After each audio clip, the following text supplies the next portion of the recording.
as you glide through the gate of 34 Pheasant Run in Old Westbury. Nice landscaping. There is little concern that you might meet its most recent owner coming the other way. He's exchanged it for something much bigger: prison. And as with property bought with the proceeds of most any federal crime, it has been seized and turned over to US Marshals. For this is a house that Madoff money bought. So we are on the Gold Coast, North Shore of Long Island. I mean, absolutely the best of the best. You took the zip code and you put it into Google, and you'd find it probably the top 10 zip codes in the United States. It really doesn't get better than this. Wow, this is very nice. Shall we go inside? Sure. Listed for upward of $4 million, this 5-bedroom 1930s house set in 4 acres of prime Long Island real estate was owned by Bernie Madoff's younger brother, Peter.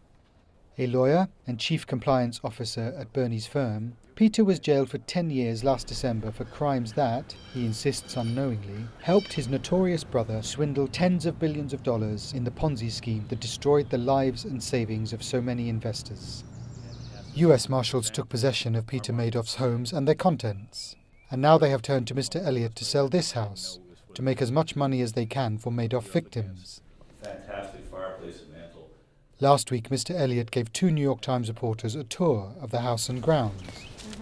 And I hate to say it, but even criminals have impeccable taste, and this is clearly evidence of that. The land is 4.2 acres. You're in this back of this home, looking at this beautiful home. You can really see all the details of the house. Criminal aesthetics aside, there are practical matters of restitution. Will the house be sold with its contents or without?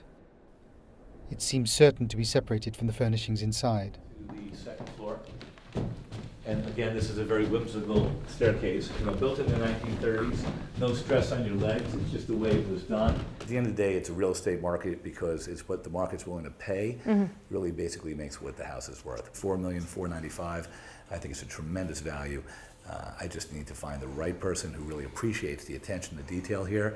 Is the crystal for sale also? I understand the crystal will be going for sale at auction. I see. But that'll be after the real estate sale, because the whole idea of this sale is to get as absolute much money for the marshal's office and for the victims. And that's my job, to get as much money as possibly for this home.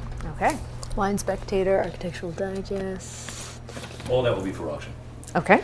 Oh, that's incredible. The booze, the cognac has been labeled too. This is kind of where you... They are thorough. Do buyers want to know about the Madoffs? Some buyers are curious about the Madoffs. Some buyers could care less about the Madoffs. Okay. Did you sort of study up on the Madoffs? I make it a point not to do that. Interesting. I've had other homes which will say that are, people that may be in trouble for other reasons and things of that nature. And at the end of the day, I have to tell you, my job is to sell the house. So the less I know about the situation, for me, the better. Interesting. So we're in the dining room. Again, like all the other rooms in this house, it is completely oversized.